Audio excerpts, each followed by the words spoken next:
Welcome to the Hidden Driveway Show. I'm your host, Amu, and then joining me today we have a very special guest, Leave Luca Alone. If you'd like to introduce What's yourself. up? Hello? Leave Luke alone.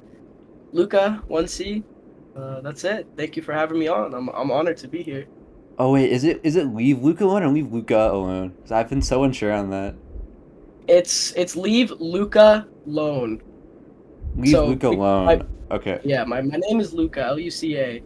Some people think it's Luke alone. I mean, that's fine. Bladey, Blade, same type shit. Like whatever you want to say. I don't really care. Well, there we go. Now we know. Um, to get us started, is there anything that you want to talk about? I mean, yo, I know Isaac did the same shit. KSC KG show June 1st. Man, like, yeah, bro, that's what I want to talk about. I'm so excited to be performing with my friends, like people that I've been working with closely now for like a year and a half, almost 2 years. Getting to perform songs live too. Isaac and I did our first show a little back, like a couple months ago, and that was for like 6 people. I can't even lie, and I was elated. So Hmm. I'm excited to perform for like a little bit of a bigger audience, and with more people too. Like it's just gonna be fun. Like I'll be in the shower like practicing my singing and stuff like that for the show. Like that's how I'm feeling about it. Yeah, I'm really excited to see you because it's gonna be so surreal just seeing everybody all in one place. Dude, yeah, Yeah. exactly. I'm gassed about it to say the least.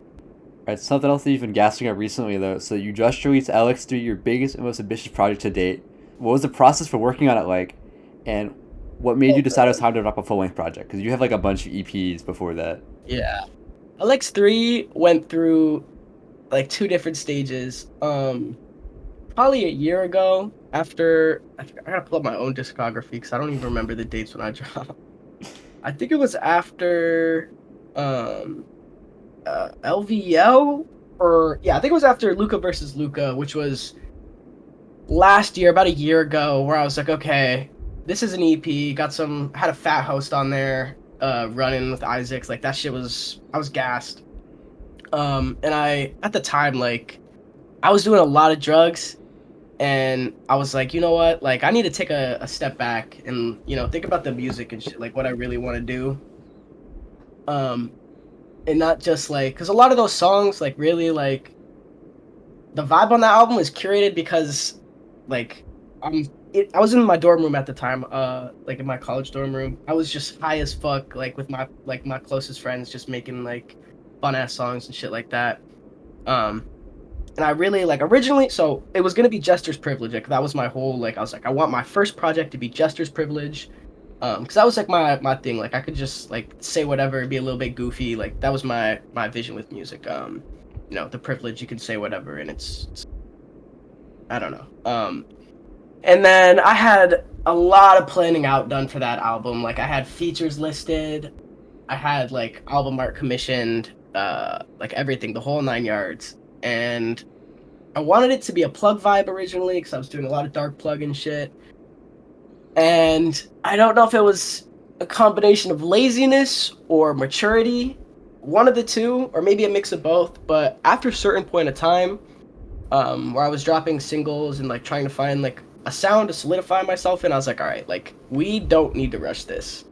And if it does get rushed, like I put out Redemption 2, and I'm not gonna lie, that was a little bit rushed because I was sitting on like dead ass probably I know in my notes app it's probably like 40 something songs, and I was like I want to get these out, and I know that like especially with being an artist, like anything you have, put it out there. Like it doesn't matter if you think it's ass, like put it out there, people might love it.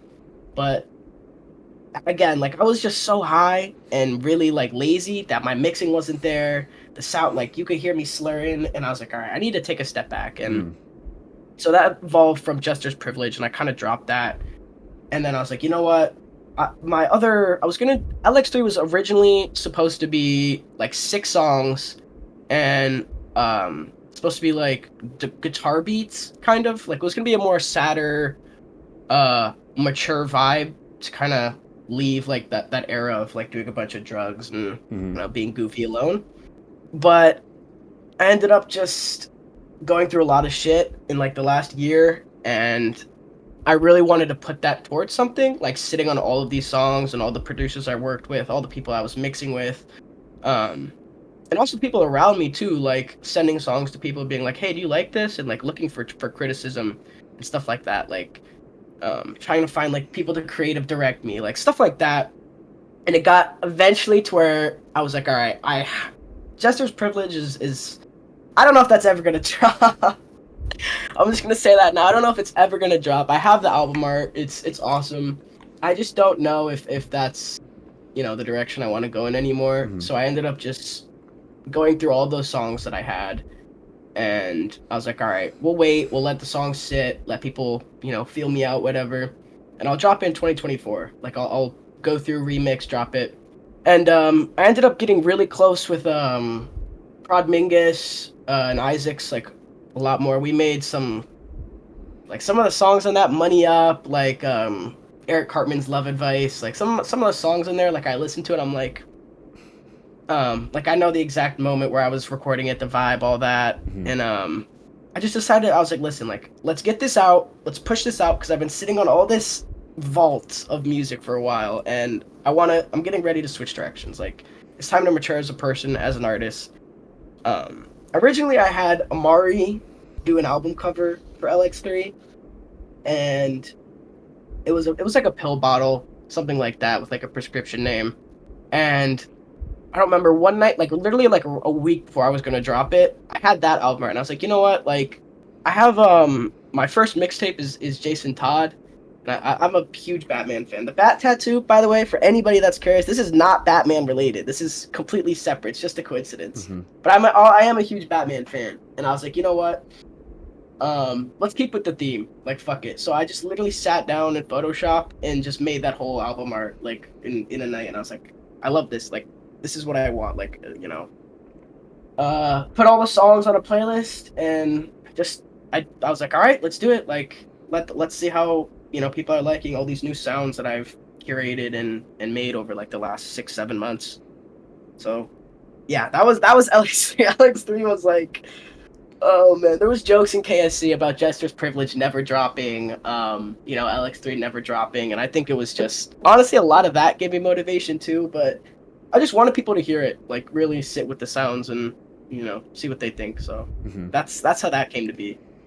Yeah, I feel you on the one to drop the vault though. Like I only just now announced like a few days ago. I know it was literally yesterday. I don't know, saying a few days ago. Yeah, I saw. Yeah, like that's been in the works for over a year, and that's just like a little teaser for it. But it's like I've been wanting to work on other music, but I've been so holed into that like sound Yeah, that it's like I feel like I can't do anything else until that's like done and out. it's as an artist, it's really frustrating. Because especially like with music, it's definitely an outlet. Get on the mic, say whatever's on your mind. At least for me. Um, and so especially when you're trying to curate a specific sound or a vibe for an album, and you're sitting down, you're like, all right, song 1, song 2, let's write lyric, let's do this. You get so locked in, like you said, and it's almost like pressure on yourself, which is a good thing. It can also be a bad thing when it's too much pressure, but I think that what do people say? Pressure makes diamonds, or something like that. So don't rush the process. Like Yeah. literally, like you can comment on that, but that's how I feel about it. Like don't rush the process. Like it's gonna suck, man. It's gonna making a full length project, and especially with a coherent, like cohesive idea surrounding it, like this is what I want, this is what I want the sounds to be like, this is the album art, the artist I want to commission. Like yeah, it's a lot of planning and plotting, so never rush yourself. I completely understand, and I'm excited to hear it too. Like Yeah, I can't I will wait. say it'll be out by the time that this comes out because it's actually gonna come out like on June 1st. I'm pretty sure. So like the day of the show is All when right, this drops. But yeah, I'll go peep the album. What is it? It's Joe Gaze the pre-show. It's like a little it's like it's hard to explain it. Like in the context of the album, like all 4 of those songs are like, because it was supposed to be like a cypher track when I made it originally with like 4 different beats, but then they just felt yeah, like singles. So I was like, I guess we'll just drop these like separately beforehand. But then on the album, it's like a 7-minute long song. like I said, like the way that creative processes work is just you have this idea, it evolves over time, and then you work with it and it shapes into something usually completely different than what you were, originally planning. And I think that's like the most beautiful part of art in general is like I think that's making art is sitting down and you have these ideas and they all evolve over time. So yeah, that's real as fuck. Yeah. As I was listening through your discography to prepare for this interview, I realized how distinct and almost like emo-y your vocals are, which is pretty unconventional for the style of music you make. So I was wondering, what are some of your biggest inspirations, whether it's like vocally or musically or like anything? My biggest inspiration, like no doubt, and I don't know how people are gonna feel about this. Huge Lil Peep fan. Like, I remember on some really like corny shit. I remember where I was the second I was on Twitter, and I got the news that he died. I think I was like 15 or 16 or something. Yeah, bro, that was like a whole era growing up in that SoundCloud. Like, him and Lil Uzi, my two biggest inspirations. Like, Love Is Rage 2, I think, like it's one. I'm gonna say it. I think it's one of the greatest albums of all time. Like, genre, what's the word I'm looking for? Generational defining. Like when I'm old and I'm at like like I don't know, my unk function or my wedding or something, like those are the songs that's being played. Mm-hmm. You know what I mean? But yeah, huge Lil Peep fan, and that evolved to like with some emo rock, like stuff like that. Like that's kind of the stuff I listen to like on the side, I guess, if that makes sense. Like I have, I think everybody is kind of like this where they have their main, like especially in the underground, like you listen to the underground music, you know what's going on, and then you have your, everybody has that like different taste stuff Yeah. like that. But huge Lil Peep fan, all emo, like all GBC, like all that shit. Like man, it was just that defined my youth for a while. Young Bruh, especially. Like when I was first making my songs, I was rapping over Young Bruh beats like on YouTube. Mm-hmm. So yeah, shout out to GBC and all those guys, man. That was my biggest inspiration probably. Lil Uzi too though, like I can't lie. Like just the way he I don't know, the way he encapsulates that like romantic kind of sad vibe, but like I don't know, I'm not yeah, I don't know. Mm-hmm. Oh, I know this is like a whole thing. Where were you when Eternal Atake dropped? I was in my school library and we were like, so in my school I had my first period free. It was a Friday, I'm pretty sure, I remember. And I like text the group chat, all the boys were like, we're listening to EA, we're gonna take our oil pens and we're gonna go in the school library and we're gonna get fried as fuck first thing 7 a.m. and just listen to this whole tape. And that was such a like just my my last 3 years of high school was probably like just all Lil Uzi, like Mm-hmm. just back to back to back. Like yeah, man, that was guy's the GOAT, I can't lie. Yeah, I didn't get into him until the year after it came out. But I remember my bus driver was like playing it on the way back, like Yeah, after school. yeah, it was all the snippets, everything. Like it was, oh my god, like when I think about the era coming up before EA, especially for him, and like all just the videos in the cars, like you're like, but like when is this shit dropping? Like I'll be on my phone and hear the most crazy sounds I've never heard before off of like a recording of a recording and sitting there listening to it. I'm like, I need this to drop. Like, so I was in pretty deep. Yeah, I was exposed. I think Lil Uzi Vert versus the World when I was like 13 or 14, and that album I think was like the first hip hop album that I sat down and listened to front to back, and it was just like, all right, like from there it was up. So Mm-hmm. yeah, him, huge inspiration. I love his shit. Yeah, I have a funny He's also story. short too, so shout out to that. Yeah, Shout out to the Short Kings. yeah, I have a funny story with that album because that was like how I first got into them in 2021, and I would play Roblox Doomspires and listen to that like every day during like quarantine. Yep. Just have like on SoundCloud, like on Spotify, it was just everything. Like the main albums, listening to the leaks. Like I don't know, I was obsessed. I was a huge fan. Mm-hmm. Your name is Leave Luke Alone, which begs an important question. How do you spend your free time alone as a kid? Like you're after school, you got nothing to do. As a kid, Yeah.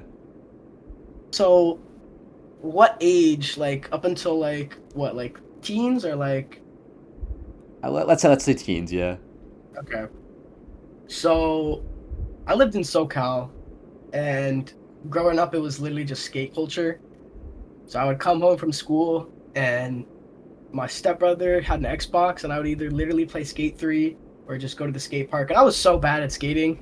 Like, oh my God, I never got good, but it was just the culture. It was so fun, like, just being around skate kids all day, like, skate heads. And I think that, too, I remember playing Skate 3 and, Kanye West, and, I remember that song. Well, I put Oh on. my God.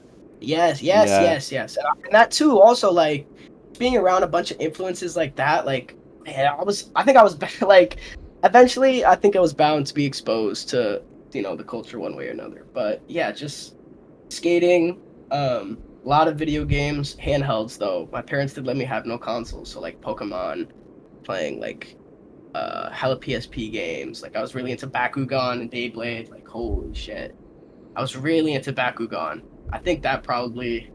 Yeah, I remember I would go home too and open up my Bakugan case with my homies. We would throw them on the fucking. You know what Bakugan? Am I old? No, I know You what know what Bakugan is. Yeah, Bakugan yeah. is? Yeah, the little Yeah. balls, yeah.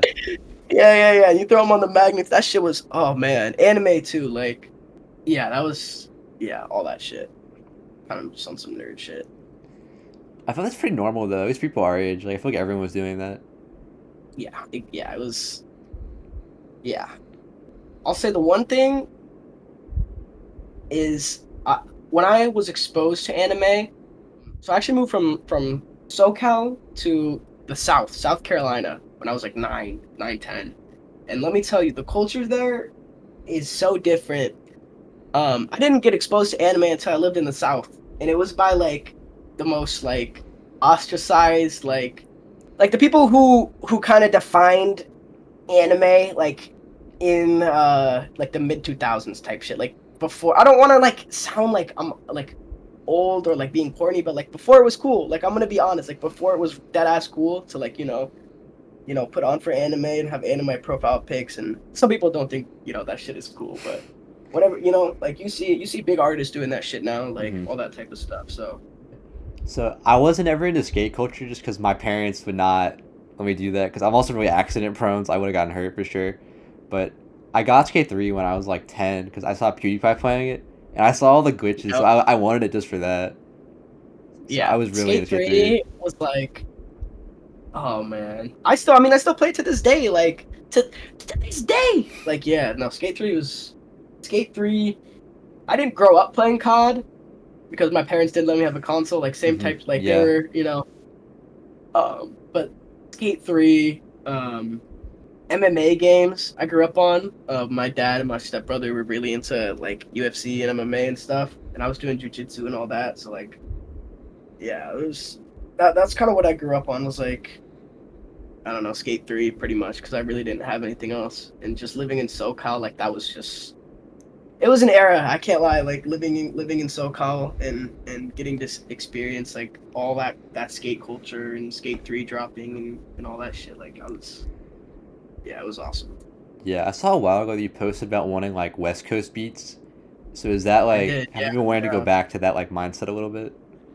Yeah, it's West Coast versus East Coast in terms of music is so different. Like I think coming out of high school, I was listening to a lot of like, or like being in high school, if you're from California, you were listening to Shoreline Mafia, probably even out of that, but like having Shoreline Mafia and like Stink Team and people like that, like putting on, like I feel like Cali music was really like, old school versus old school still kind of Hmm. like, and I don't know, I think that like I remember when that dropped, like it was just like the Edgar era kind of like that, all that shit blew up and like put on for Cali culture. And I was so grateful because I was like the South, Atlanta, and even New York. I think were running shit. Like Cali didn't have anything. Like people, I think people also viewed Cali as soft. Like we was dancing, we got palm trees and shit over here. Like um,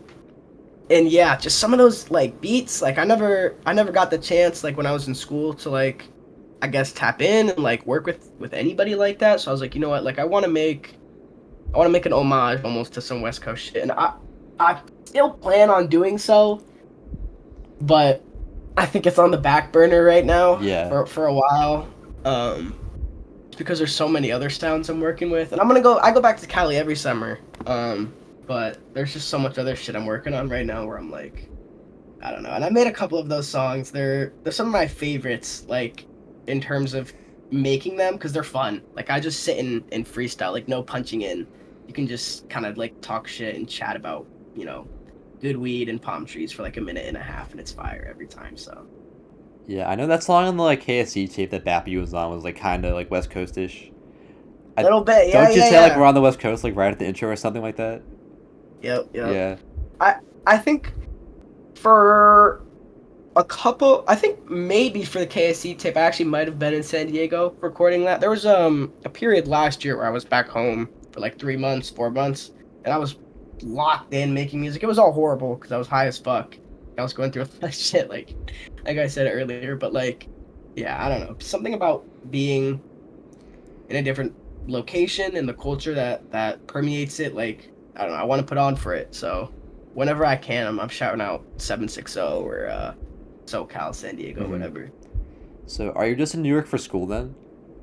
Yeah, kind of. So my family's actually from New York. My whole family is. My parents were born, and both of them were born and raised upstate. Not in the city though, which is funny. And when I say upstate too, I mean like damn near almost in Canada type shit.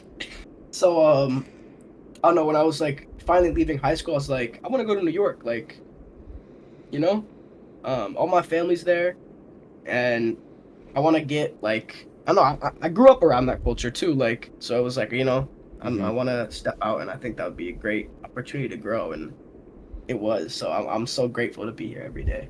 But yeah, for school mostly, Yeah, okay. and I'm still in school. So While your name is Leave Luke Alone, it seems like you let people do anything but that, having worked with a variety of artists like Suvi, Fear and DJ PHAT, while also being a part of the collective Killstreak Certified as well. One artist you're particularly close with though is ZAYGUAPKID. So how did you guys first meet? Because you even have like the trap goth like logo on LX3. So and shout out Zay, bro. Like we met through slaywitme 2K, I think.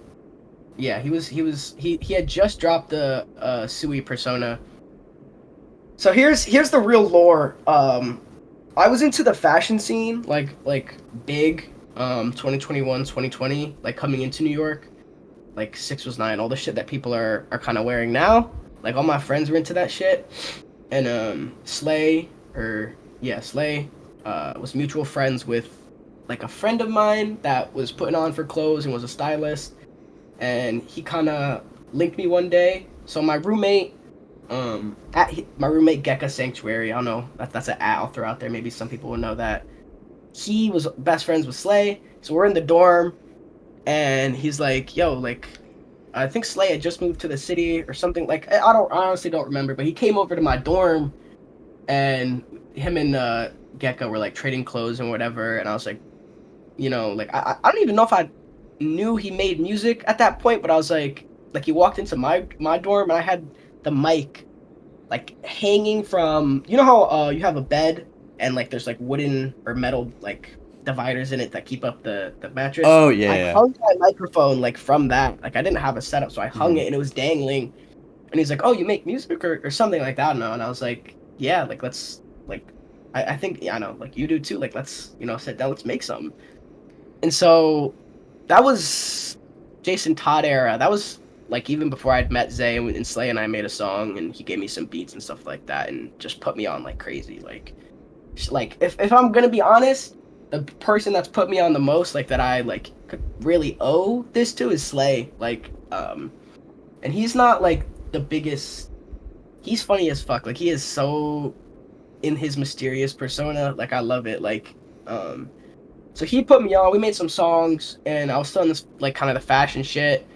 And I dropped Redemption, and then I was working with Slay. So like I had like a little bit of a discog almost, like got my foot in the door. And he was like, I really don't remember because I was honestly so high. Like do not do drugs, y'all, because you won't be able to remember like some of the best times of your lives. Like I'm telling you. But we pulled up to Fiona's World or like some other like DJ event. And I think it was one before Fiona's World, like the really big one. And I think I met Zay at that party. Yeah, I think I met Zay at that party, and we weren't like locked in or anything. Like it was just whatever. Met him.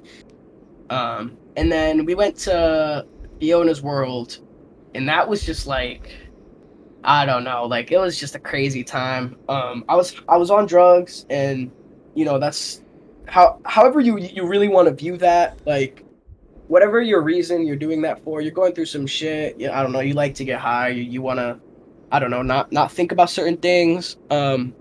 Zay and I kind of connected through that a little bit for sure. Like if you're ever around other addicts, like it's like it's some fucked up shit, but you just kind of link.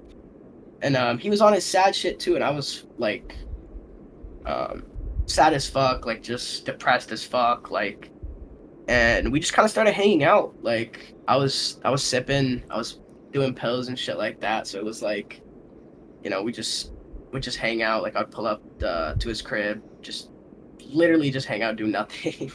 Like I don't think we even made music, like type shit. He would come over to my crib though, because at the time in the city he didn't have a spot yet, and I had just moved out of my dorm, and I was like, listen bro, like I'm staying with bro, like I have a full setup here where you can just record like type shit, and I'll fuck with you, like let's get in the mix, bro. So it was a period of time where, like, I think right after I dropped Jason Todd, where it was him, and the DJ PHAT story is really funny. I'll tell that in a second, but it was him, DJ PHAT, Gekka, Slay, and Pistolero 2K, like all at my crib, just in my room, like crashing out on the bed and shit, just making songs and stuff. And so I met PHAT because at that one party I talked about earlier, I was sipping so much, and I grew up on DJ PHAT. Like in high school, like listening to mixtapes, and especially back on the Shoreline Mafia thing, like he dropped What's the Deal for them, like DJ, like I was like, bro, what the, like it was just crazy, like the amount of culture I was getting put onto. So I pulled up, and I remember this specifically because Noah like freaked out about it. He didn't freak out, but he was like, oh my, like you on DJ PHAT story. I was at the party, and I was like in front of the DJ stand or whatever, and I was like this, like throwing up the U for like the Union. Shout out DJ PHAT, Crash Out Boys.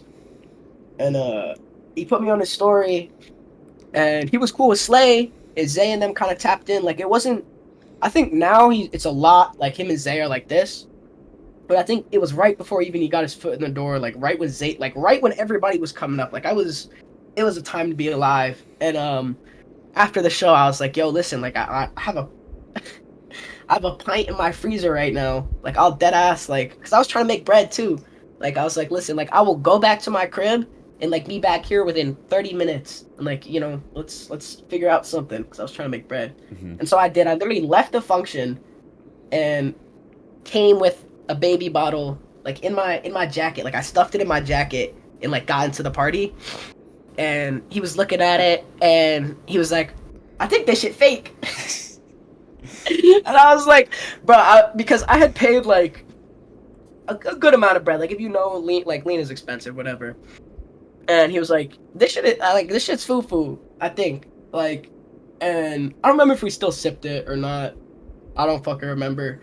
But the way he said that, like usually, like if you got something fake, it's not slight. Like if you're pulling up and like you're putting on like, oh, I got this, I have this, and it's fake, like, oh, like that's bad. He was so lighthearted about it. Like I think he made a tweet too after. Like I remember this so much because it was just so like I think I made a tweet and I was like, at DJ PHAT, like great meeting you or whatever, some shit like that. And he responded, he's like next time I'll bring the drink, like I got us twin or something like that. And I was like, bro, like this guy is chill as fuck. And that's how our relationship started, our friendship, and that evolved into just him and Zay were at my crib and shit like that. And then Fiona's World happened, and that was just like, so I've been talking for a while. I'll kind of let shit breathe if you want to inquire about anything. But the next chapter, like right after that, we went to Fiona's World, and I got to meet like everyone. So Yeah, I know that's where you and Isaacs met, right? That's what he said during his interview, but I don't know if you have a different story. again, this is what I'm saying, y'all. Do not do drugs because, like, bro, I don't remember. It might have been we met at the Tubman show. I'm not gonna lie. You gonna be mad as fuck at me for saying that if I don't remember. We might have met at the Fiona's World show, but I don't remember. What I do remember though is being in the back. Like I had walked in with Slay and Zay and Pistolero, and like Acid Soldier was there. Like I walk into the green room, and like literally everybody was in there. Like anybody in the scene that you can name right now. Like that show. I gotta remember when it was, but it was like I'll pull up some photos or some shit. But it was like literally everybody was there. Like I think they just posted some throwbacks of it. This I'll put it on the screen. That's probably a little messed up, but this show right here, this one right here, like 10K, Zave, like it was Fear Dorian, like Brody, like everybody was fucking there. Like it was crazy. And I remember just taking flicks with everybody, meeting everybody. I was like, and it was weird because like I wasn't a fan at the time. I'll say I was a fan of. I was listening to Acid Soldier heavy, and when I met him in CP, I was gassed up. I was like, bro, you guys are like a crazy duo. Chris was there. I think like I connected with Chris too. Pistolero, Lero and I had already made a song at that point. And that's my brother. That's mi hermano. But yeah, it was crazy. Like literally just meeting everybody that you could have asked to meet. Specifically though, at the time I was really into like Braxton Knight. I don't know what you call that, like that type of plug, but Braxton Knight was there. Like it was like just a crazy lineup. And I remember I was in the green room and I asked him, I was like, yo, like, can you play it's not Paradise Kiss, it was Whatever Weather. I go up to him, I'm like I don't remember how I meet him. It was just awkward as fuck. Like it was a million people in there. But I go up to him, I'm like, bro, can you please play Whatever Weather? Like I like on some fan. That was the person who I was a fan of. Like it was weird because like I didn't become a fan of any of the other people that were really there like until after like I got to know them and their personalities like meshed with their music. Like Acid Soldier and Braxton Knight I was big fans of. And for his set, nobody was on stage with him. So I remember like just he played that song and I was like, it wasn't weird or anything, but I got up on stage and we were turned up. Like if there's videos of that, if anybody wants to find that, I don't know. But that was like I'll say just like for the record, that's probably one of my favorite memories that I'm gonna hold like music wise forever. Like walking into that green room, meeting everybody, and then getting that chance and being like, you know, getting to actually chat too after the fact. Like man, that's just it was a beautiful time. Like it was peak New York. Like Zay was just coming up, Zay was coming up, 1C was coming up. Everybody was coming up at that show. Like there wasn't a person there who wasn't like putting on for what they were doing. Yeah, man, that was crazy fucking time. I'll let that breathe too. So Yeah. but yeah, No, I'm glad that he was chill with you being on stage because I was at a Black Kray show recently, and there was a whole issue with that show where like some guy like crowd surfed to the stage and they were chill, and then he got off after like a few seconds, like whatever, right? And then another guy came up, went up, got off, it was fine, and then this girl got up there and then she kept trying to take pictures of the Kray and he was just like ignoring her. He's performing, right? But after she got off, and then this other girl came up, and she just like would not get off stage, and she had to get carried like off, like over the shoulder. yeah, And then I was there with my friend and his girlfriend, so we couldn't be in the crowd. So it was this like outdoor venue, so we had like higher seats, but it was still a good view, and we could see off to the side like we were trying to argue with the security, and she was trying to say like what other people are doing. It's like, yeah. she would not get off. It's a weird principle, and going from being not performing to then being on stage and like doing shows with Zay and stuff like that, and like being in the cut, like it's weird because like I was so aware, like I was like, okay, I'm a fan of this person, like I don't want to force anything, like you know, I don't want to cause any trouble, like bro, if I get kicked out of the show, like fuck, like that looks bad on the people who invited me, it looks bad on the people I just met, like who the fuck is this kid?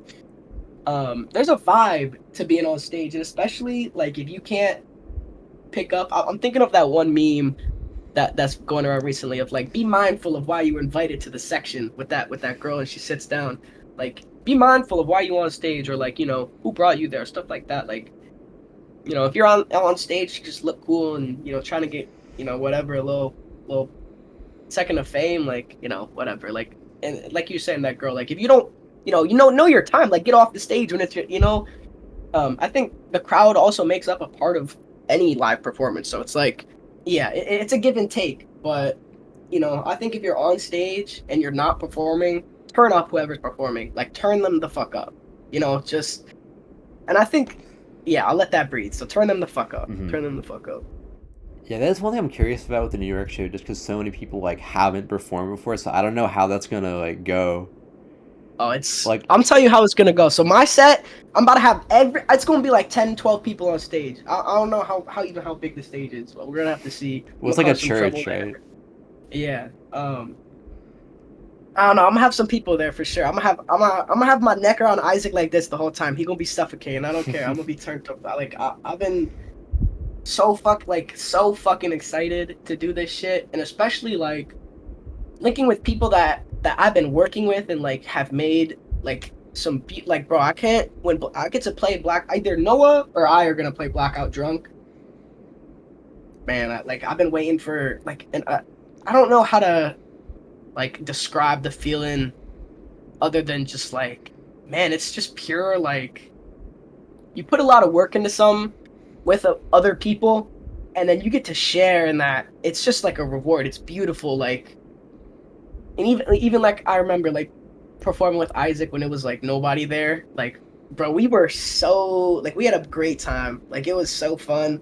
And yeah, I'm excited, bro. It's gonna be, I'm have as many people on stage as I can, turning me up and turning the crowd up and stuff like that. Mm-hmm. So that's looking into I guess when this comes out, it'll be the present technically, but right now it's the future. Yeah. But one of the most interesting parts of an artist's career to me is the very beginning. So how did you first get into making music? So I was in San Diego, and one of my friends was like making beats and stuff, and it was all meme rap. Like, we were really into, like, if you grew up on like Lil Boom, I think he's a pedophile now. Yeah. I don't know. I'm so sad because that one song he has was my alarm in like 6th grade, I think. Yes. Like, you grew up on like meme rap. Like, my friends were really into Suicide Boys. I didn't really fuck with that shit, but like, we were all just listening to music constantly. It was all hip hop, whatever. And I was so big into it. We had like a music production class too at my school, and we would literally, it was like, I remember us four guys. I'm friends with all of them now. Still, the guy who's making beats. I'm gonna shout him out real quick. Shout out to Husky, bro. He DJs in Miami right now, and he's been going crazy. Like seeing people also that you come up with, like, for context, like I said, like, it was all meme songs. Like, we made meme ciphers and stuff like that. We got in trouble at school too, because like we were recording it on the fucking school computers. Mm-hmm. And like, I went to a small school, so like word gets around. Like, word gets around, so we would upload shit to SoundCloud, and like, we all got in trouble. I remember we were just cussing and like saying bullshit. But like, every week for like 3 months, we would just get in that room and just fuck around. And that's how it started. I think at the time, my name was it was Scooter with the $sign $SCTOOTUH. I couldn't tell you why. I'd have no idea. But yeah, that was how I really got into it. Like, was just messing around and being exposed to, like, with people who wanted to make shit. Like, we didn't know at the time. I think now, like, the path that 3 out of 5 of us have taken all led to music, Mm-hmm. and the other 2 still, fuck with music like that, but like, they're not making it. But that was I didn't save any of that shit until I was in like my sophomore year of college. Like, I didn't start to take, like, I don't know how to describe it. Like, even through COVID, because I graduated class of 2020, so I was a senior that year, and I was just like, even then I wasn't still like, I was like my sophomore year of high school was when I did that music stuff, and then junior year didn't touch the mic, senior year didn't touch the mic, COVID didn't touch the mic, first year of college didn't touch the mic, and then I got mad depressed and I was on drugs and I was like, fuck it, let's rap over a young bruh beat, and that's the rest is history. Mm-hmm.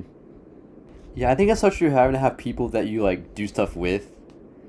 Cause I started in 2018, but I wouldn't say I took it like seriously until like 2021. Cause Yeah, of like absolutely. I don't know if I said I was or I still am because it's not really active. But I was in a collective called Wings Club with like Carter and like a bunch of other people, and Shout out Carter. that was really like when I started to like be like, okay, I'm gonna stop using GarageBand and like get an actual like software and like Yeah. focus on stuff. Yeah, I think just having that community is so like important to like improving also because I was at Absolutely. I stopped going to my college has like a music production club, and I went there and we had like a feedback day. I was playing like some of the stuff I had, like I played the song I have with Noah there, and like, a bunch of other stuff. People were like, how do you get people on your beats, because they just don't have like people to do stuff with. Yeah. I don't know, it's still like, I think 'cause I'm just so used to it now with like having this whole like community of people, but we're really Bro, like blessed to have that, I think, because a lot of people I don't was have people gonna to make say, music with. I'm so blessed, bro. Shout out KSC, like, yeah, man. Shout out KSC, and that's a whole nother thing. Like, it was tough. Like, when I had separated, like, my friends weren't like we were making goofy shit, and I was trying to like make serious shit, and that was just wasn't the vibe, and I wasn't gonna force it. Like, I wasn't gonna be like, guys, let's. I don't want to make funny, like, that was like I was a sophomore in high school, like we were Yeah. goofing off, and then I wanted to take it more seriously. And like you're saying, like, how do you get people on beats? How do you find producers that like? Because like also when you're coming up, like bro, I was a college student. Like I don't have money now. Like you go to producer like any well established prod, and it's like 100 for like 3 beats. Like bro, that's my meal for the week. Like, and shout out to prods, bro. Y'all do not lower your prices or anything like that. But I think it's like reaching out to people, like, because I was rapping on YouTube beats at first. I have a couple tangents I want to go from here, so again, I'll stop and kind of say that, like, yeah, I'm so grateful to have people around me and be in a community where we can just go and be like, hey, does anybody want to get on this beat? Or like, I made this beat and I think you would fit on this vibe, like, great. Like, that is, like, I really can't ask for anything more. Like, it's so awesome, man. Yeah, one thing I will say, I think, is you can also just literally just like look at people on SoundCloud and just ask them also. Like two of the features I have on the tape that's coming out, I think I looked up like Jerk, and then I found some guy's song and I liked it, and he had like 10 followers, so I just DM'd him Insta and was like, hey, we should work together. And then same Yeah. thing with like Yeah. for like Cartel, like I looked up like Dark Plug and I thought his song was funny, so I like talked to him and we've done like a bunch of stuff since then. So it's like even if you don't know people, you can meet people like really easily. I know people get hung up on like, oh, I want to work with like 21 Savage or like whatever, but I think really you need to have those like small connections with people because you never know where that can go. Bro, absolutely. Like, I think that separates a lot of like the mentality of the underground. I think too, like YouTube prods, like mainstream. I'm gonna speak on like a very generalized topic. Like they're crunching out like 30, I don't know, like a lot of beats a day. 21 Savage type beat, Uzi Metro type beat, Future type beat, upload it to YouTube. And eventually somebody's gonna pick that and like whatever, they'll get their credits. And that's one way to do it.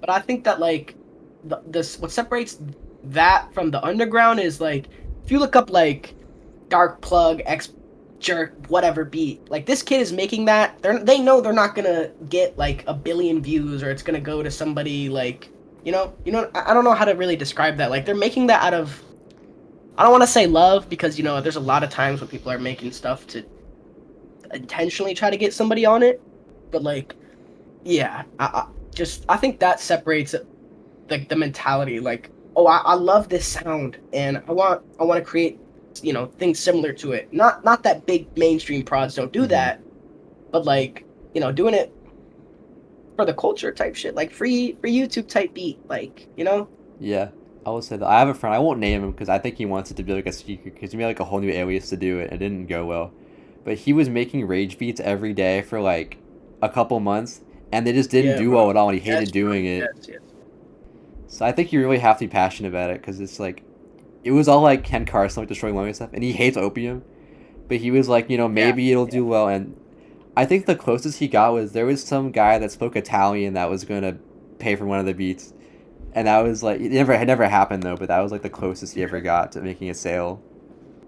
Shout out to prods like that because like, and I don't know, I'll backtrack because I don't want to be disingenuous because those people work harder than like 99%. Like I was saying, they'll sit there and they'll crank out these beats that they don't like to like for YouTube, whatever, like, and that's off the love too. But yeah, it's definitely a lot of that. Like, I remember, so shout out Husky again. I remember when he got into producing and like found out I rapped, he was making just like the same shit. He was just YouTube prod, like throwing out beats like crazy. Like, never hopped on any of them. I want to, but he's kind of like he found his vibe.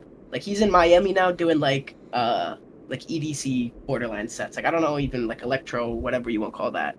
Like that's beautiful. Like that's what I love. Like you know what I mean? And I think also that's where music will take you. Like even if you are, in the culture, or you're doing it for money, for whatever purpose. Like I said, previously, like whatever creative process you have, it's gonna take you somewhere eventually. Like whether you know it or not. And that's the beautiful thing about music and any kind of art is it's gonna take you somewhere, even if you have no idea where. Yeah, I think being passionate about it too also helps. And there was a guy from my I went to like middle school with him, and recently he started making music. And I tried sending him beats, but he didn't like the kinds that I was doing, so I tried making these shitty like Detroit type beats for him that I didn't Yeah. like, and I wasn't good at doing it. I would be kind of funny with it though. I'd try to sneak in samples that were like really nerdy because he wouldn't know what they were, but there was like a Caro Caro Bonito Yeah, sample, yeah, like yeah. a Porter Robinson sample, That's on like Detroit beats. But he just didn't yeah, like any of them, so it didn't go anywhere. But I think after that I realized like I gotta do what I want to do because that just like wasn't yeah, fulfilling at all. yeah. Like that's what I mean when I say like it'll take you places. Like you'll be working and you're like, oh shit, I hate this. Like I gotta switch up what I'm doing, or you know, that'll take you into a different area. Like you said, like I fuck. Yeah, there's some prods that like I've definitely hit up and I'll be like, or they've hit me up and we'll go back and forth with beats like, and I'm like, can you like tune this? Like I don't want to, especially with prods. Like if I'm working with you, it's because the shit that you're producing organically. Like bro, I'll say like so me and Isaac, like when he sends me beats, like I'll sit down, I'll listen to all of them, and I'll put like however many like the ones that I'm like in my head, I'm like, all right, like this is a Luca and Isaac song. Like Hmm. same with Noah too. Like when we first started out, like he was sending me beat packs and like, bro, I would just sit there and be like, I like this, I don't like this, and I wouldn't want to encroach on them. Like I would never. I don't think. I mean, Noah can quote me on this, but I don't think I ever. I definitely have asked for tight beats, like, oh, I wanted some West Coast tight beats, but I would never be like, hey, I don't like how you do your drum patterns. Like, can you switch them up for me? Or like, hey, I don't like how this hi hat sounds. Like, Hmm. I think that's also part of it is like how I view working with producers. I view like basketball duos, like like you got to be locked in on a certain mental level and kind of have like a mutual understanding for what the other person's doing. Hmm. That's a big part of it too, like just having natural synergy with any prod you work with. Yeah, when you work with people, do you ask them or do they ask you? Also, I was gonna go off on this tangent earlier. I want to make a little shout out to pozerkiller right now, who has produced like a lot of stuff for me. He did we made the whole collab album, the song that had Subi on it, all that stuff, and he's got some songs prod on Girls Just Want to Have Fun. Won't talk about that, but I found him in my first year of when I was doing shit. Like I didn't realize it until later, but I had been on YouTube and I was also shout out to Danny Kyoko. Because I was really into Dark Plug, Vamp Plug at the time. That's how I found Noah. I'm sure we'll talk about that later or something. But Hmm. I was on YouTube and I was looking for like Vamp Plug beats, whatever, and his channel kept popping up, and I had used one of them. I think he saw it, but like after some time, I was like going to his channel to look for beats because I was like, this guy has this sound that like none of these other prods that I'm looking. He had like 130 subs or something. It was like I hit him up on IG and I was like, yo, like I have been rapping over your shit. Like I don't have the most bread right now, but like let me give you something so we can start building this relationship. And that's it. Just was like I don't know, like from there, like I didn't realize it until after. It was like a year later, but I had like hit him up on IG, and I was like, bro, I found your YouTube channel like a year ago, and I didn't realize it, and like, yo, let's start working, like, and we did, and it was awesome. So yeah, I think it goes both ways. Like I've had prods hit me up, but a lot of prods, again, I think are I don't know how to speak on this. They want to protect their art, which is awesome, but at the same time, like, bro, I don't know that many people that can really afford 4 beats for like $200 or like 5 beats for $500 and like licensings and like I didn't know about any of that shit. Like you want to buy a full lease? Like when I was talking to certain prods, I remember I was like into Regalia and I found like some Regalia producers and they were charging like crazy prices and I was like, I literally just can't do this. Like I cannot work with you. Like I don't have the budget. And if it's no, I'm not gonna force like it's a difference kind of between paying like here's what I can pay to you like to get this going and we can make something create something like whatever. But I also don't want to put down like I don't want to put down prods and be like send your just give artists whatever because artists are dickheads, bro. They will not credit you. They will steal your shit. They will not pay you for your whatever the royalties, all that shit. But when I do have prods hit me up, most of the time they're asking like it's like, hey, I have this many beats for this many dollars. And I'm like, okay, well, like what are we doing? Like, you trying to get money or you trying to like make music? Like, Yeah. And again, I respect both. Like, I'm a hustler, so it's like I'm not gonna sit there and hate on you and be like, prods need to stop doing this because they don't because the culture is like that for a reason. People don't get their royalties, bro. But it's just it's a give like push and pull like relationship. It's complicated. I can't lie. Like working with certain prods is complicated for sure. Yeah, this happened to me last again, night. That's why I'm grateful for all my prods. Like, I'm so blessed to have some awesome people who just want to make shit. Like, This happened to me last night, but one of my friends, Juno, who I've had like on the channel before, he referred some dude over to me because he was trying to buy beats, but I realized that I didn't know like how to actually go about doing that. So I sent him a bunch of the ones I had, but they were just like the full beat, and then the guy was like, I've never bought beats before. Can I like rap over them first and see if I like it, and then I'll pay you? Because I'd already sent him the full beat, so I was like, I don't know what to do. And I was straight up with him. I was like, I've never sold a beat before. Like, I don't know how this works. So nothing wound up happening from that, but it's still, I don't know. Yeah, exactly. Like, you don't know. Like, it's both sides are shiesty. Like, I think artists get the pullover on prods a lot more, especially. Like, I know I was kind of have an opinion about a lot of prods, but like, it's for a reason they do that shit. Like, that's the bro. People are gonna rip you off. People are gonna steal your shit. They're not gonna credit you. Like, all that shit. So, yeah, it's a weird like leases and full licenses and all that stuff, like streaming rights, like all that stuff. Yeah, it's complicated.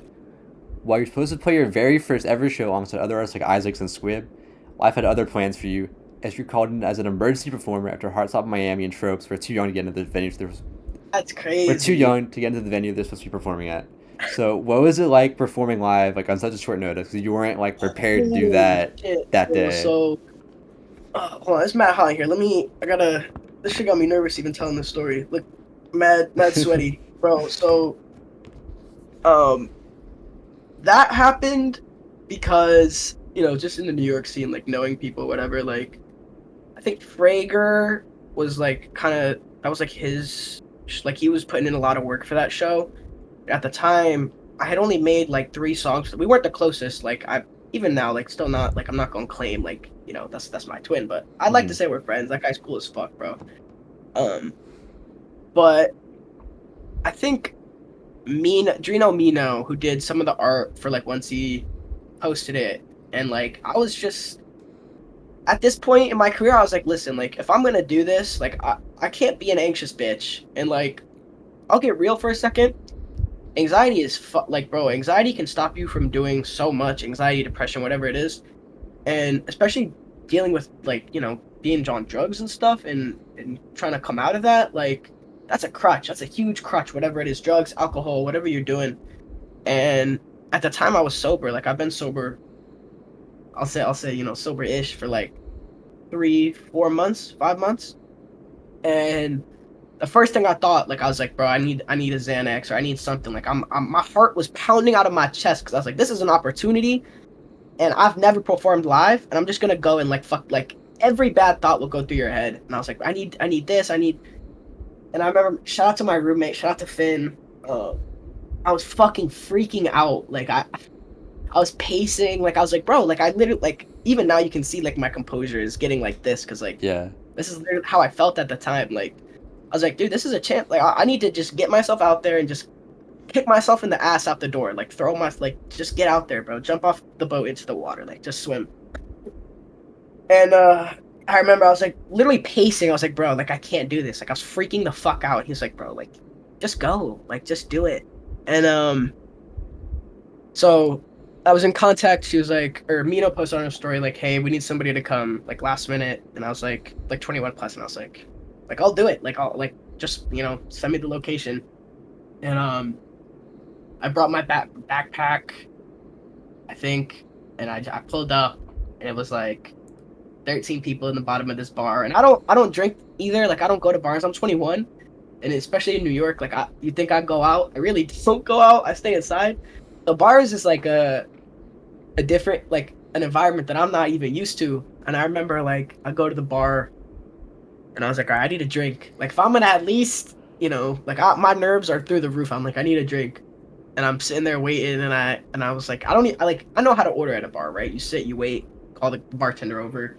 But it's like a Brooklyn bar, like I don't, like it's just like I'm out of my element, so I'm just like mad anxious, like. And I remember asking for like a vodka soda or some shit. He was like, like what do you like? What like do you want? Any like what do you like want to like in the soda? Like just like gin and like tonic, or like what? Like Sprite? I don't even remember. Like just. It was all a blur, but I get down there and, see Mino, see the organizers of the show, see Frager. He's freaked out. Like, I felt so bad. He was like, when people are stressed and you're like, man, I want to take all this shit off your shoulders. Like, I feel so bad. I don't remember who performed before me. They were awesome, though. I remember I was like, oh, fuck. Like, how am I going to top this? And I went up there, created my set, like I made my set list, and I sent it to Frager like through a SoundCloud link, and I just fucking did it. Like nobody was there either. That was the thing. Like I was like, man, I wish like I could at least have somebody like on my arm, like type shit. It was just dolo, and I'm so grateful for that, bro. Because like I think of it like teaching like a baby to swim. Like you just throw the baby into the water, they're gonna figure it out, bro. 3 minutes in, I was into it. I was in my glow. Like, I can't sing for shit, but I was just having the time of my life. And, like, seeing even, like, the 6 people in the crowd reacting to, like, the lyrics I was saying and, like, the beats and the vibe, whatever, like, crowd, like, just trying to have fun. Like, it was, man, it was awesome, bro. Like, and my biggest takeaway for anybody, bro, do not, like, beating anxiety, beating whatever it is, like, unfortunately, there's no medication that can force you to go and do something like that. Like it comes from within you. Like I don't know, I'm trying to make this not sound corny, but like if I had not really just said fuck it, and like if I had chickened out or let my anxiety get the best of me, my feet wouldn't even be in the water, and I don't think I would have even had like the next opportunity to perform, or the one after that, to be honest, because like I had no live performances before that, and it was just off the love, like off the straight love. Like Frager and Mino and the host of the show were just like, yeah, just come, like pull up, like whatever. And I was just like, yeah, don't let your anxiety hold you back. Like the only person who can change that, whatever it is, or whatever issue it is, like that's preventing you from going out and doing that, is you. Like deadass. It comes from within. And that was, I'm not gonna lie, like that helped me really like get a lot of confidence in myself, like with my dealing with anxiety, stuff like that. Because I was like, the world didn't explode. Like, the world didn't explode. Everything went well. Like I wasn't the best singer or whatever, but it was all good at the end of the day. Like I remember I was just like, what if I fuck up? Like like all this shit, like even now, like just, what if, bro, fuck all that shit and just do it. Like seriously. That's my biggest advice I can give to anybody, and my biggest takeaway from that whole situation was just like, one, if you don't go out and make connections, you won't even get opportunities like that. Like if you don't, put yourself out there. And two, if you let your anxiety or whatever it is hold you back and like dictate your thoughts, you're gonna be stuck. So that's my advice and my biggest takeaway. Yeah, that was a crazy. I don't think that many people like even know about that, but that was a crazy experience for me. Yeah, no, because I saw it on like Tropes' story first, I think, and then I saw yours and I was like, what? Because it was just so like random. But Yeah, that's it was really cool really you had random. that chance though. Yeah, I'm like eternally grateful. Yeah, big time. Plus, it's inherently like a skill. Like I took a public speaking class this semester, and I was like shitting myself during the first speech. Like I was shaking and like stuttering nonstop because Yeah, I'm not good at that like at all. And like by the end, I was fine. I was like excited to do it almost, and I think that's helped with these interviews also. 'Cause even if I get tongue tied a lot, which I try to edit out whenever that happens, but hmm I don't think I could have done this like a year ago. Like I used to yeah, do exactly. yeah, like I did interviews with Carter actually like 2 years ago on like a different channel.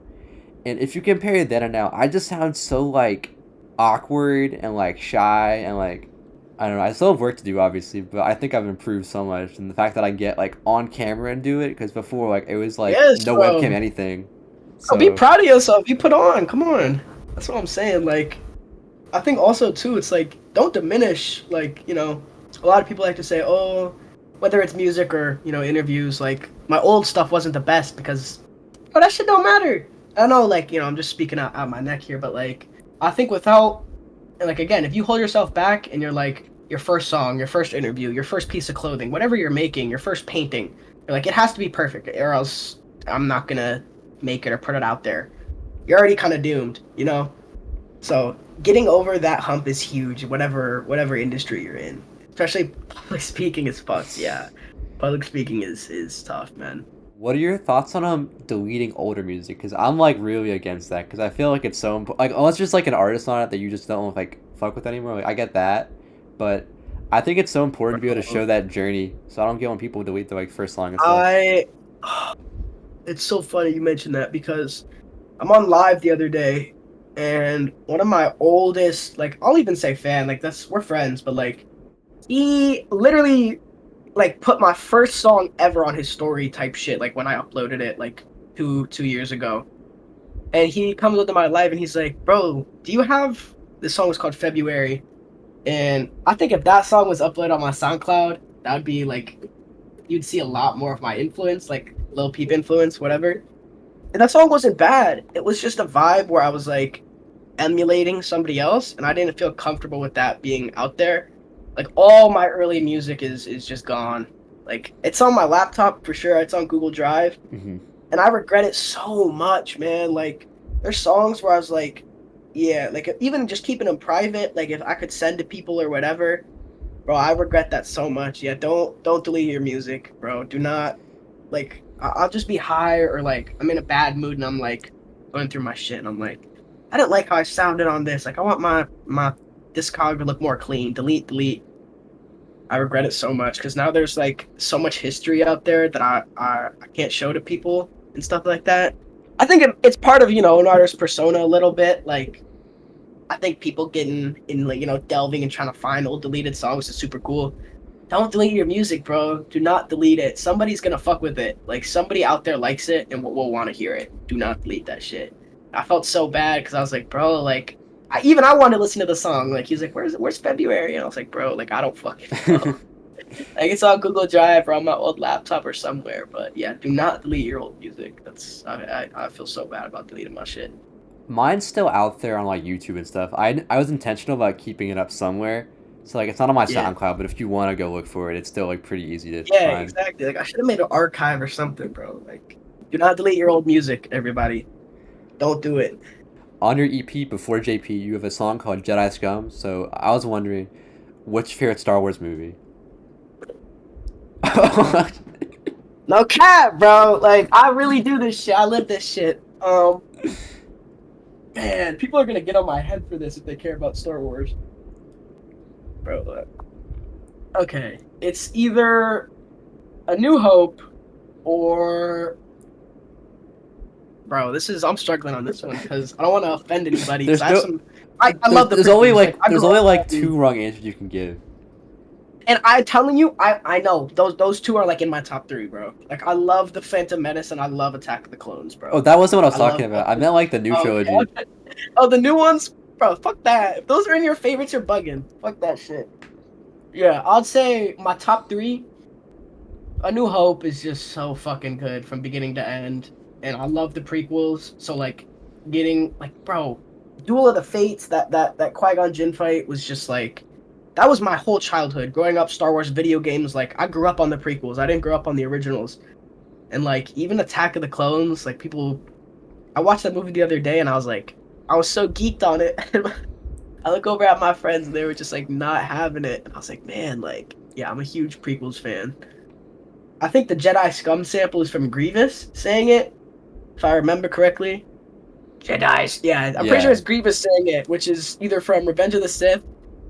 And the only reason Revenge of the Sith is not my number one is because I'm too emotional about Anakin. Like seeing his just turn to the dark side, bro. That should make me sad. Like so, but it's just all peak, bro. I love the prequels so much, and I love the original trilogy too. Like Hmm. I love Star Wars, bro. I'm a big I got my nerd shits, geek shits, whatever you want to call it. What do you think is the correct order to like watch the series? Because I know there's a whole debate about that. I would say the original trilogy first, because that is not complicated. Like that's like a classic, like hero's tale. Like, um, you know, uh, I know there's a chart somewhere on like a story of like a hero's progression, like Lord of the Rings, like type shit, like Star Wars. And it's like the mentor, the villain, all that stuff. Like it's such an easy ride to go to or go through, and you're not like constantly wondering about the lore until you kind of get to the end, and you're like, Jedi, like where do these dudes come from? Like what's going on? Like you just get an awesome experience of just Star Wars, like people fighting in space and shit, and it's like Hoth landscapes, like Endor, bro, like just yeah, bro. I love that. Like you just get to experience things that like I don't know, different worlds. Like I don't know how else to describe it other than just like you get to experience something that there's nothing like it. Like, I think there's nothing like it personally. I'm sure Hmm. there's stuff out there. People will compare it to Star Trek or whatever. I don't think there's anything like it out there. And I think even now with what they're doing, trying to replicate like or bring back like fan service type shit, like the Disney shows and stuff, like doesn't even work now. Like, I haven't personally tapped into any of it just because like in a weird way, I don't want to be disappointed or have like the shit that I grew up on kind of tainted in a way.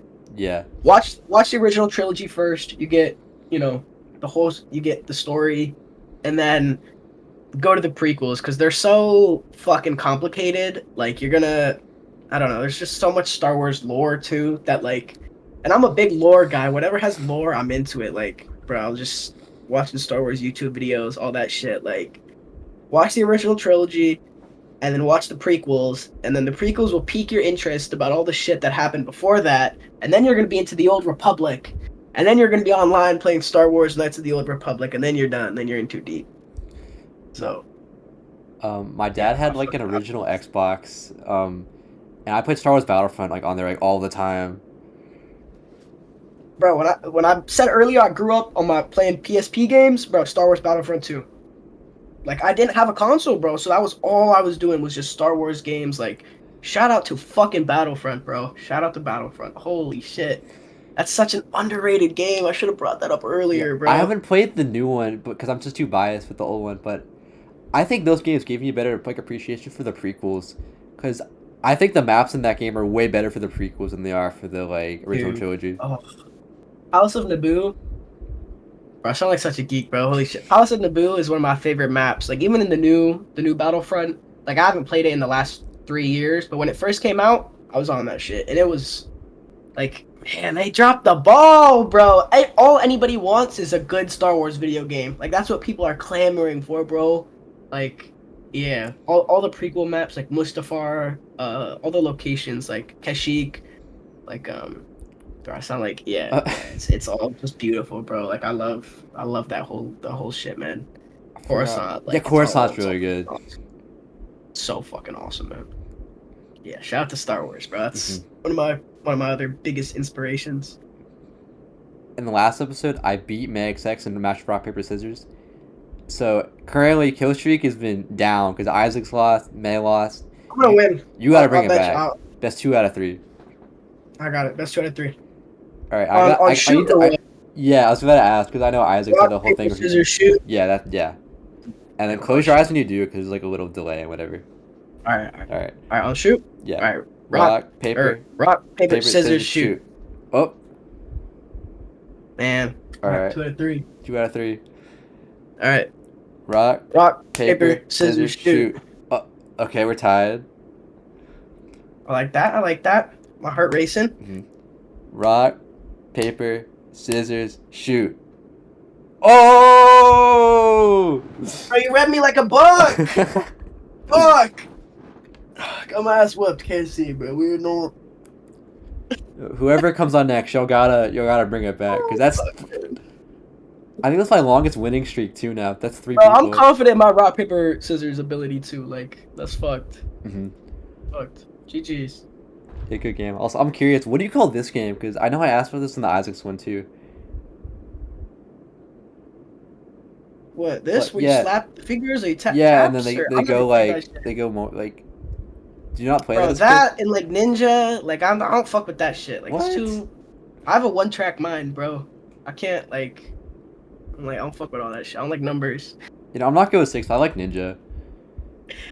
I to this day, bro, I don't understand how that game is played. I know you go like this, or you like move, and then you can't move.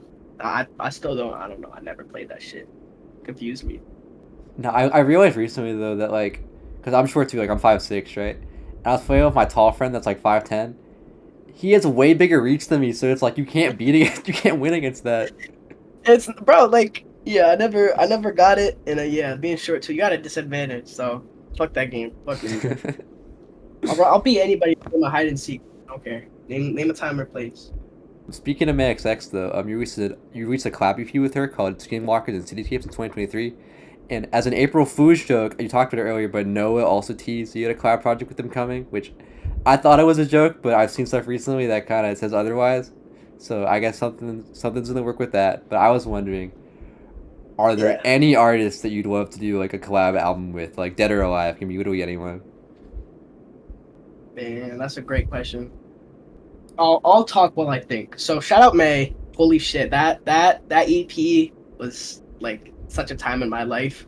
You can hear it on the EP. My vocals are not mixed. Like the mixing is so poor on some of my shit. That's an EP where honestly, I don't like how I sound on it. Like I don't. But the idea and the way that we went about it, we just locked in and got it done. And it, it's a fan favorite. People love that shit. And I don't like how I sound on it personally. But I would never, like I said, bro, I'm done. Like, I'm not deleting my music anymore. I'm not gonna be on some like higher, like, I don't like how I sounded then. Like, if people want to enjoy that, go for it. And May and I've been plotting to get some new shit out with her. Dead or alive though, we're a duo on every song. Yeah. Okay. This is a tough one. I can't lie, cause like I really want to say like off rip, just be like Lil Uzi. But I really could not go. He would carry me that whole album. Like, what am I? You know what I mean? Yeah. I'm gonna say, just because. Oh, you know who I'm gonna say? I'm gonna say Lil Shine. Oh, I can see that. Yeah. I'm gonna say Lil Shine. Like on some real like that. Probably one of my favorite underground rappers. I can't lie. Like he has such a cadence to his voice and like the love shit he raps about, like loves and drugs, bro. Like that's that's the basis of what I talk about in my music. And like I think that could be something where I wouldn't get totally bodied on, because I'm a realist. I'm not gonna I couldn't see myself on an album with like, I was trying to think of like dead people who I could be like like pay homage to, but like I couldn't go, I don't think I have a sound that's like versatile enough to where like. Okay, but what if they're on your sound though? You said what? Like, what if it was like Michael Jackson, like an Isaac's beat?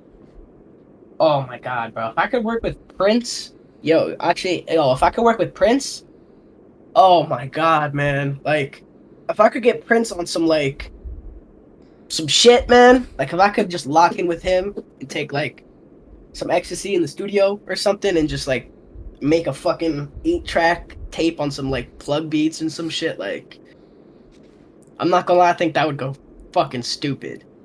That would be. I'll make some real like when doves cry type shit. Like, ooh, yeah.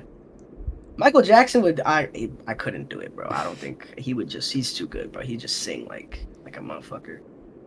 Prince, I think we could go like little bar for bar. He could just sing the hook. I'll sing a little verse. Like we could get mixy there. But I don't think I could like even with any other rappers like rappers like New York rappers like Biggie or something. Like I couldn't. I don't know. I couldn't see that happen. Like I used to really like boom bap rap. Like I used to freestyle over like 99 till infinity for like 2 hours, like in the whip type shit. Like that's how I even started. But I couldn't do that. It would be I'd have to say Lil Shine, Alive, and Dead Prince. Those are my That's final like answers. okay. I think Lil Shine is like I can definitely like hear it though. Yeah, that would be. I'm not gonna lie. I'm manifesting that actually. I was speaking that into existence. Yeah, and this is off topic, but would you ever consider like making your own beats? That's something you've like been interested in at all? So literally the other day, I'm on Discord and I'm chatting with KSC, some heads. Isaac's in there, and I'm like, you know what? I'm gonna make a beat. Like, guys, what if I just self prod? Because with me, like, like I said, I have a very one track mind, and I grew up playing drums. So like when I hear songs, especially like rock songs, like it's really hard for me to pick up on the guitar melodies. Like I can't like I don't know, it's something about that I can't. But I can pick up drum patterns great. And I was like, let's make a beat. So I went in and made a beat and I uploaded it on SoundCloud and I didn't delete it yet. It's self prod. It's like 40 seconds long. It's so bad. The melody is like some Dracula ass piano shit that's like dun, dun. But I think if I ever did, I would love to. Like it's really just I think it would come with time. Like it's not something that like, I'm joking about it when I was on call making I was joking, but I think it's doable. Like a lot of the melody, like a lot of my inspirations, like even when I was making the beat, I want to do some Mario Galaxy shit. Like video game OSTs are like a huge melody inspiration for me. I think like I would love to make a Pokemon themed album, like a full prod album by me where every song is like a sample from Pokemon. That would be like so fucking awesome. Oh, like how you did like Lavender Town. Yes, that would be shout out Joey Wright. That would be so fucking awesome. Oh, do you Like, know something like that. what's it called? You know Shofu, right? I'm pretty sure, yeah. He is I forgot what the album's called, but he has some album where it's him rapping over like really hard like Pokemon like trap beats and stuff. Bro, that's what I'm saying. Like, there's so many. Yeah, as an artist, like there's so much shit on my plate constantly, and not just like with music, like with life, whatever. Where like when I go to sit down and record or like I want to make music, I'm doing it as an outlet. And there's a lot of times where like I want to just sit down and make a beat, and like it's like a vibe or something I want to sample that I can't. And like I said earlier, I hate telling prods what to do. Like when I asked Joey for that beat, I think it was on live or something, and I was like, bro, I just want a Lavender Town sample, and he's like, got you, like I'll cook it up, like I would love that, or something like that. I don't really remember, but yeah, if I could really sit down and lock in and teach myself a little bit of like, bro, if I could teach myself this much of music theory, that much, I could probably start making decent beats. But I'm just lazy as hell, and I tried to teach myself music theory like 2 years ago. Bro, I gotta take classes or something because I don't know, I got a one-track mind and it's hard.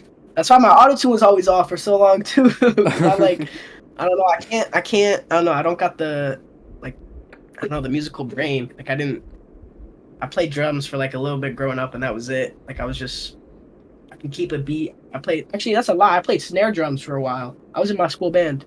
I lied. I totally forgot about that. I was in my school band and I kept the beat for us playing snare drums. As in like marching band? No, like we would have like when we were in middle school we would have like what's it called? Like the flag and shit. and like Oh, sports games and stuff. oh, color Like guard. just stuff like that. Yeah, like I don't know how to describe it. I went to a Catholic school, so like it wasn't like I don't know, it was just a school band. Like we would just go like band practice time. Like I was a band kid, that ass. Hmm. If that if that gives any context to anything. I was a little band kid for a little bit, so I would love to make some beats, man. I would Hmm. love to. Yeah, I got lucky with the music theory thing because I started playing piano. Well, like it was forced on me when I was like 4, So jealous, bro. and So then I quit, jealous. and then when I was like 13, I picked it up again. And I don't understand how I did this, but what I would do is at first I'd watch you know those like synesthesia videos where it like shows the piano notes coming down with like the note names and whatever. Yeah, yeah. Yeah, I wrote in Sharpie over my like piano like all the notes, and then I would write because I couldn't read sheet music. I would like write down the notes and put like dashes if it was like at the same time or whatever. Yeah, So I learned like that, but then after a while, I got to a point where I would like, because my setup, because my computer was in the hallway at the time. That's not my parents' room. It was like my computer was here, and then my piano was next to it, and I'd be like this. I would play my piano while I'd like watch YouTube or something with like one hand, and I realized that I could yeah. just play the background songs in the videos without having to like look or anything. So I Oh, just you have got the you're able to match? Yeah, that's what I'm saying. I'm so jealous of that. Like, I can't lie, I'm very envious. Now, I don't want to say I have perfect pitch because I get it wrong sometimes. But like I have synesthesia, so I feel like that helps a lot with it. Because Yeah, for me, it's not like I recognize like the note, but it's like oh like C is pink because I hear pink. That's why it's that note. that's gotta be like, yeah. I'm not. I'll be honest. I'm not the most musically gifted. Like, I can keep a beat. I can play drums. I can't sing for shit, and I can't like. I don't know. I don't have a good tone detection. Like, I'm damn near deaf sometimes. I swear. So I'm really envious of that, and that's something I'd love to work on. That's my like as an artist. I would say right now my biggest goal is getting more professional. Like, I want to learn music theory. I want to learn how to make beats. I want to learn how to mix and master my own shit better. I'm doing a lot of that now. Um, but yeah, I'm jealous, bro. Honestly. You definitely still can learn though. One of my friends, he was like so terrible in terms of music theory when he first started. Like a lot of stuff would be out of key or like the melodies just wouldn't make sense. But he's gotten so much better with that. Like sometimes he'll still check with me if the stuff is like in key or not because he can't tell. But like it's Yeah, definitely something you can work on if you make an effort to. yeah, yeah. Yeah, I'm 21 now, so like even when it was during COVID was when I was trying to learn music theory, like kind of prepping. Like I knew I wanted to do something musically, like I wanted to get it out there. It was so fucking hard. Like I was on YouTube trying to learn. I don't remember shit. But yeah, I think, and like I said, like if you don't kind of push yourself out there and push yourself to do it, it's never gonna get done. So right now, I'm pushing myself to kind of like stop being a little bitch and just kind of jump into it and learn it. Like even if my beats are horrible, and that's why I put that song on SoundCloud too. That self prod shit, because like it's a funny ass song. Like I was just on some bullshit in Discord making it, but hey, that's my first beat, so fuck it. Hmm. As the episode comes to a close, is there anything you'd like to give a shout out to? Yeah. Shout out KSC, shout out Trap Goth, shout out DJ PHAT, man. Shout out everybody that like has really helped me get to where I am. Like Zay, Noah, Isaac, obviously, bro. Like May. I'm trying to think of who else like really put me on. Slay.